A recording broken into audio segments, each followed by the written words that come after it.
لیکن وہ جنت میں جانے کا راستہ بھول جائیں گے۔ اللہ رب العزت انہیں فرمائے گا کہ جنت میں داخل ہو جاؤ،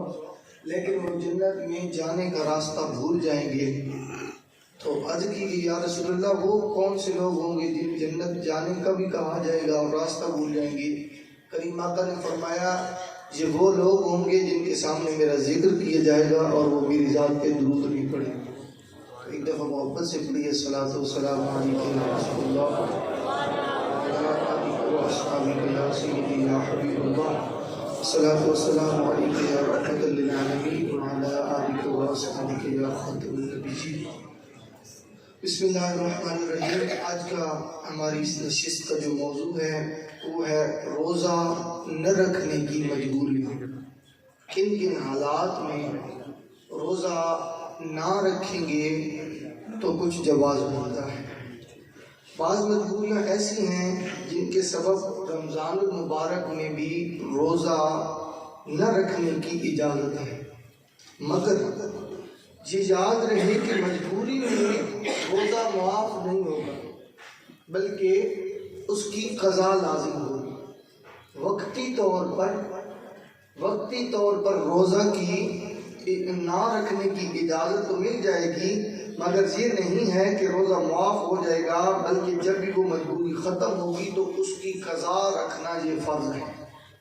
اس کی قضا کرنا بھی ضروری ہوگی، البتہ قضا کا گناہ نہیں ہوگا۔ جس طرح کہ بہار شریعت کے صفحہ نمبر 1002 پر در مختار کے حوالہ سے یہ بات رقم ہے کہ سفر، حمل اور بچے کو دودھ پلانا اور مرض اور بڑھاپا اور خوف ہلاکت و اقرار سے مراد یعنی کہ اگر کوئی جان سے مار ڈالنے کا یا کسی عضو کے کاٹ ڈالنے یا سخت مارنے کی صحیح دھمکی دے اور دھمکی دے کر کہے کہ روزہ توڑ دو، اگرچہ روزہ بھی وہ رمضان شریف کا ہو اور اتنی سخت دھمکی دے کر کہے کہ روزہ توڑ ڈال، اگر روزہ دار جانتا ہو کسی کہنے والا جو کچھ کہہ رہا ہے وہ سب کچھ کر گزرے گا تو اسے یہ رخصت ہے کہ اپنی جان کی امان کے لیے روزہ کو توڑ ڈالے، اس وقتی طور پہ روزہ کو توڑ ڈالے۔ اور نقصان عقل اور جہاد یہ سب روزہ نہ رکھنے کی عذر ہے۔ اگر کسی بندے کو زبردستی کرا کر روزہ توڑایا جائے تو وہ روزہ توڑ ڈالے، اگر روزہ دار جانتا ہو کہ یہ سب کچھ کر گزرے گا جو کہہ رہا ہے تو ایسی صورت میں روزہ فاسد کر دینا یا ترک کرنا یہ گناہ نہیں ہوگا، کیونکہ جان بچانا بھی فرض ہے۔ تو اس کے بعد روزہ کی وجہ سے نقصان عقل یا جہاد یا یہ سب روزہ نہ رکھنے کی عذریں ہیں، ان وجوہ سے اگر کوئی روزہ نہ رکھے تو گناہ گار نہیں۔ یہ در مختار جلد نمبر 3 صفحہ نمبر 342 پہ یہ بات موجود ہے۔ اور وہ مجبوری ختم ہو جانے کی صورت میں ہر روزے کے بدلے میں ایک روزہ قضا رکھنا ہوگا۔ یہ نہیں ہے کہ جب روزہ بھی نہ رکھا اور اس کی قضا نہ کی، قضا کرنا اس کی ضروری ہوگی، حال موقع پر رخصت ہے۔ اور رد المختار جلد نمبر 3 صفحہ نمبر 342 پر یہ بات رقم ہے کہ مسافر کو روزہ رکھنے یا نہ رکھنے کا اختیار ہے۔ اور مسافر کی جو تعریف ہے ڈیٹیل ہے وہ میں نے پچھلے دنوں بھی بتا دی کہ مسافر وہ نہیں ہوگا کہ آج جانا ہے 4 بجے اور کہے کہ میں نے دن کو سفر کرنا ہے، یہ مسافر ہرگز نہیں ہوگا۔ اگر رات کو 10 بجے کوئی بندہ نکلا اور صبح جو سحر کا وقت تھا وہ اسے سفر میں گزرا تو وہ مسافر ہوگا۔ یہ نہیں ہے کہ صبح روزہ کے ٹائم گھر ہو، سحری کے ٹائم گھر ہو، سویا رہے، آرام فرمائے اور جب 2-3 بجے کا ٹائم ہو تو وہ سفر شروع کرے اور کہے کہ میں مسافر ہوں، نہ، یہ مسافر نہیں ہوگا۔ اور اس کے بعد اگر خود اس مسافر کو اور اس کے ساتھ والے کو روزہ رکھنے میں ضرورت نہ پہنچے، یعنی کوئی ایسا مسافر ہے جو جا رہا ہے، یہ بھی در مختار کا مسئلہ ہے کہ اگر کوئی بندہ سفر پہ جا رہا ہے اور اس کا ساتھی بھی کوئی ہے تو خود اسے اگر تکلیف نہ ہو روزہ رکھنے میں اور اس کے ساتھی کو بھی روزہ رکھنے میں تکلیف نہ ہو تو دونوں رکھ لیں روزہ، یہ ان کے لیے بہتر ہے۔ یعنی یہ ضروری نہیں ہے کہ روزہ سفر کے دوران چھوڑنا ہوگا، بلکہ سفر کے دوران اگر روزہ رکھ دیں گے تو یہ بدرجہ اولا اور احسن عمل ہوگا، یہ بدرجہ اولا بہتر ہے اور عمل احسن ہوگا۔ اور اس کے بعد مسافر نے قہوہ کبریٰ سے بیشتر اقامت کی اور ابھی کچھ کھایا نہیں تو روزے کی نیت کر لینا واجب ہے۔ کوئی بندہ کسی سفر پہ گیا تھا اور واپس پہنچا اپنے گھر میں تو اس وقت پہنچا کہ جب سورج دن کے درمیان میں نہیں پہنچا تھا، تو اس سے پہلے اگر اس نے کھایا کچھ نہیں تو روزہ کی نیت کر لینا اس کے لیے یہ واجب ہو جائے گا، چونکہ وہ مسافر نہیں رہا، وہ اب مقیم ہو چکا ہے۔ یہ جوہرہ کا جلد نمبر 1 اور صفحہ نمبر 184 صفحہ نمبر 184 پہ یہ بات رقم ہے۔ اور پھر دن میں اگر سفر کیا تو اس دن کا روزہ چھوڑ دینے کے لیے آج کا سفر عذر نہیں، وہ جو بات میں پہلے بتا چکا ہوں۔ البتہ اگر دوران سفر توڑ لیں گے تو کفارہ لازم نہ آئے گا مگر گناہ ضرور ہوگا۔ یہ عالمگیری جلد اول صفحہ نمبر 204 کا یہ مسئلہ ہے۔ اور روزہ قضا کرنا فرض رہے گا، روزہ بھی قضا کرنا ہوگا۔ اور اگر سفر شروع کرنے سے پہلے توڑ دیا پھر سفر کیا، سفر میں جانا تھا، سفر شروع کرنے سے پہلے توڑ دیا پھر سفر کیا، تو اگر کفارہ کی شرائط پائی گئی تو قضا کے ساتھ ساتھ کفارہ بھی لازم آ جائے گا۔ کہ اگر بغیر وجہ کے سفر میں جانے سے پہلے بغیر وجہ کے اگر روزہ توڑ دیا اور کفارہ کی شرائط پائی گئی تو پھر کفارہ بھی لازم ہوگا۔ اور کسی کو روزہ توڑ ڈالنے پر مجبور کیا گیا تو روزہ تو توڑ سکتا ہے مگر صبر کیا تو اجر ملے گا۔ رد المختار جلد نمبر 3 پر یہ مسئلہ موجود ہے۔ اور سانپ نے ڈس لیا اور جان خطرے میں پڑ گئی تو روزہ توڑ دے۔ جن لوگوں نے ان جو باتیں میں نے آپ کے سامنے رکھی ہیں ان مجبوریوں کے سبب روزہ توڑا، جتنی باتیں میں نے آپ کے سامنے رکھی ہیں ان مجبوریوں کے تحت اگر روزہ توڑا تو ان پر فرض ہے کہ ان روزوں کی قضا رکھی، اور ان قضا روزوں میں ترتیب فرض نہیں، لہذا اگر ان روزوں کی قضا کرنے سے قبل نفل روزے رکھے تو یہ نفل روزے ہو گئے، مگر حکم یہ ہے کہ عذر جانے کے بعد آئندہ رمضان مبارک کے آنے سے پہلے قضا رکھ لیں۔ اور بہت ہی اہم بات جو کہ کئی لوگوں کے ذہن نشین یہ بات نہیں ہوگی، مسند امام احمد جلد نمبر 3 صفحہ نمبر 244 حدیث نمبر 8429 آقا علیہ الصلوۃ والسلام نے فرمایا، جس پر گزشتہ رمضان المبارک کے فرض روزوں کی قضا باقی ہے اور وہ نہ رکھے، جس پر گزشتہ رمضان المبارک کی قضا باقی ہے اور وہ نہ رکھے، اس کے اس رمضان المبارک کے روزے قبول نہ ہوں گے۔ یعنی پچھلے رمضان المبارک کے روزے جو قضا ہوئے وہ رکھنا ضروری ہے، ورنہ اس رمضان کے روزے قبول نہیں ہوں گے۔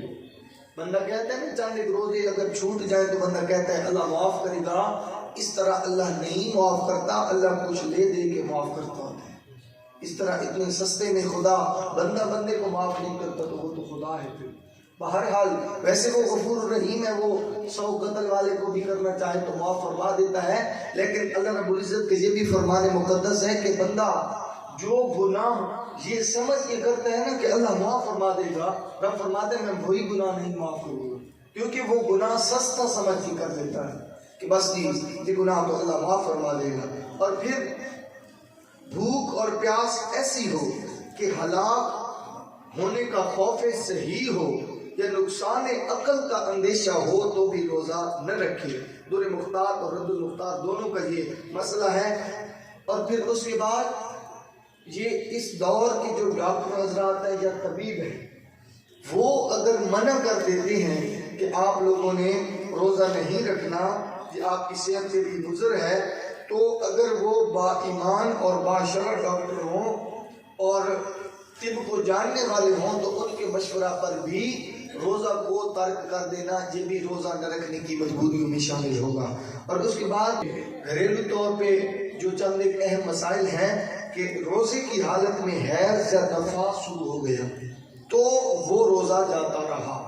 اس کی قضا رکھے، فرض تھا تو قضا فرض ہے، اور نفل تھا تو قضا واجب ہے۔ اگر گھر میں کسی مستورہ نے روزہ رکھا اور حالت روزہ میں اسے حیض و نفاس میں سے کوئی چیز لاحق ہوئی تو وہ روزہ اس کا نہ رہا، روزہ ٹوٹ جائے گا اور اس کی قضا فرض ہوگی۔ اگر فرض روزہ تھا تو قضا فرض ہوگی، اگر نفلی روزہ تھا تو اس کی قضا واجب ہوگی۔ اور پھر یہ بہار شریعت کا مسئلہ تھا۔ اور پھر حیض یا نفاس کی حالت میں یہ ہر بندے کو معلوم ہونا چاہیے، کم از کم ہر عاقل والے کو یہ بات معلوم ہونا ضروری ہے کہ حیض و نفاس کی حالت میں نماز روزہ یہ حرام ہے، یہ نماز اور روزہ حرام ہے، اور ایسی حالت میں نماز روزہ صحیح ہوتے ہی نہیں ہے۔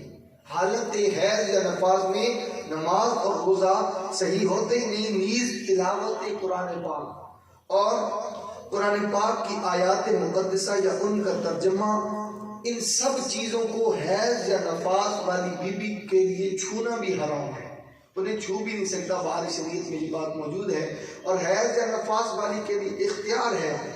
رمضان شریف جب آئے یا روزہ نفلی رکھے تو حیض اور نفاس والی کو یہ اختیار ہے کہ وہ کھانا چھپ کے کھائے یا سامنے کھائے، اسے روک ٹوک نہیں ہے۔ ہاں ایک احترام رمضان یا ادب رمضان جو ہے اس کا اگر احتیاط رکھے یا خیال رکھے تو وہ اس کے لیے بہتر ہوگا۔ مگر بہار شریعت جلد اول اور صفحہ نمبر 1004 کی یہ بات بھی رقم ہے کہ اگر چھپ کر کھانا کھائے تو بہتر ہے، خصوصاً حیض والی۔ اور اس کے بعد حمل والی یا دودھ پلانے والی عورت اگر اپنی یا بچے کی جان جانے کا صحیح اندیشہ ہے، اسے دودھ پلانے کی وجہ سے حالت روزہ میں اپنی جان جانے کا یا بچے کی جان جانے کا اسے کچھ خطرہ ہے یا ڈر ہے تو اجازت ہے کہ اس وقت روزہ نہ رکھے، خواہ دودھ پلانے والی بچے کی ماں ہو یا دائیا، کیونکہ پرانے جو آج سے کچھ قدیم دور میں دائیاں ہی دودھ پلایا کرتی تھیں، خیر آج تو وہ دور نہیں رہا ہے۔ اگرچہ رمضان المبارک میں دودھ پلانے کی نوکری اختیار کی ہو، ذر مختار اور عبد المختار دونوں میں یہ بات موجود ہے۔ اور پھر یہ جو احباب بیٹھے ہیں ان میں سے کئی ایک کے لیے یہ مسئلہ بہت ضروری ہوگا کہ عمر رسیدہ بزرگ کا روزے کا کیا حکم ہوگا، بزرگوں کے روزے کا کیا حکم ہوگا۔ تو شیخ فانی یعنی وہ بزرگ جس کی عمر اس نہج اور اس منزل پہ جا پہنچی ہے کہ اب ہر روز اس کے جسم میں کمی آنی ہے، ہر روز اس کے جسم میں کمی اور کمزوری آنی ہے، تو اب وہ روز بروز کمزور ہی ہوتے جانا ہے اس نے۔ تو جب وہ روزہ رکھنے سے عاجز یعنی مجبور و بے بس ہو جائے، یعنی نہ اب رکھ سکتے ہیں نہ آئندہ روزے کی طاقت آنے کی امید ہے، تو ایسے بزرگ اب روزہ نہ رکھنے کی اجازت ہے اسے، ایسے بزرگ کو روزہ نہ رکھنے کی اجازت ہے جسے اب اس کے جسم میں قوی ہونے کا بھی اطمینان ہو کہ اب وہ اس کا جسم طاقتور زیادہ نہیں ہوگا، اور پھر اس کو اجازت ہے کہ وہ روزہ نہ رکھے۔ اور ہر روزے کے بدلہ میں فدیہ یعنی دونوں وقت ایک مسکین کو پیٹ بھر کھانا کھلانا اس پر واجب ہوگا۔ وہ بندہ بزرگ جو روزہ نہیں رکھ سکتا، 2 ٹائم مسکین کو پیٹ بھر کھانا کھلانا یہ اس پر واجب ہوگا۔ اور یا پھر ہر روزے کے بدلہ ایک صدقہ فطر کی مقدار مسکین کو دے، جو فطرانہ جسے ہم کہتے ہیں، فطرانہ کی مقدار رقم کسی مسکین کو دے دے، اور صدقہ فطر کی ایک جو مقدار ہے وہ بھی سماعت کر لیں کہ 2 کلو میں 80 گرام کم گیہوں یا اس کا آٹا، یعنی ان گیہوں کی رقم، یہ صدقہ فطر ہوتا ہے۔ یعنی 2 کلو سے 80 گرام کم آپ خیال رکھتے ہوئے، تقوی کا خیال رکھتے ہوئے 2 کلو ہی کریں، تو ان کی جو رقم ہوگی وہ، اگر ایسا بوڑھا گرمیوں میں روزے نہیں رکھ سکتا تو نہ رکھے، مگر اس کے بدلے میں سردیوں میں اگر رکھ سکتا ہے تو پھر اس پہ رکھنا فرض ہوگا۔ اگر گرمیوں میں کوئی ایسا بندہ ہے جو گرمیوں میں نہیں رکھ سکتا، ایسا بزرگ ہے جو گرمیوں میں نہیں رکھ سکتا اور سردیوں میں رکھ سکتا ہے، تو سردیوں میں اس پہ فرض ہے کہ وہ روزے رکھے۔ یہ بھی رد المختار کا مسئلہ ہے۔ کسی بزرگ میں فدیہ دینے کے بعد روزہ رکھنے کی اگر طاقت آ گئی تو دیا وہ فدیہ صدقہ نفل ہو گیا، ان روزوں کی قضا اس پہ لازم ہو جائے گی۔ یہ فتاوی عالمگیر شریف کا مسئلہ ہے، اور یہ اختیار ہے کہ شروع رمضان ہی میں پورے رمضان کا فدیہ دے دے بزرگ یا ہر روز کی بنا پر دے، یہ اس اختیار ہے۔ اور فدیہ دینے کے لیے یہ بات بھی ضروری یا لازم نہیں ہوتی کہ فدیہ بندہ ایک ہی بندے کو دے یا متفرق افراد کو ہر ایک روزے کا فدیہ الگ الگ کر کے دے۔ یہ بندے کی اپنی مرضی ہوتی ہے۔ یہ وہ ضروری مسائل تھے، اور ضروری ایسے مسائل تھے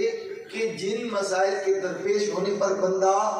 روزہ نہ رکھنے کے مجبوروں میں شامل ہو سکتا ہے۔ یعنی اگر روزہ وقتی طور پہ نہ رکھے گا تو اسے کوئی سزا جزا نہ ہوگی۔ ہاں، یہ وہ مجبوریاں تھیں کہ جب یہ ختم ہوگی تو پھر روزہ تلوار کی طرح سر میں کھڑا ہوگا، اسے رکھنا ضروری ہوگا۔ وقتی طور پہ جو رخصت ہے وہ ان صورتوں میں اللہ رب العزت کی طرف سے عطا ہو جاتی ہے۔ اللہ کریم ہم سب کو ماہ مکرم رمضان مبارک کے روزے رکھنے کی توفیق عطا فرمائے۔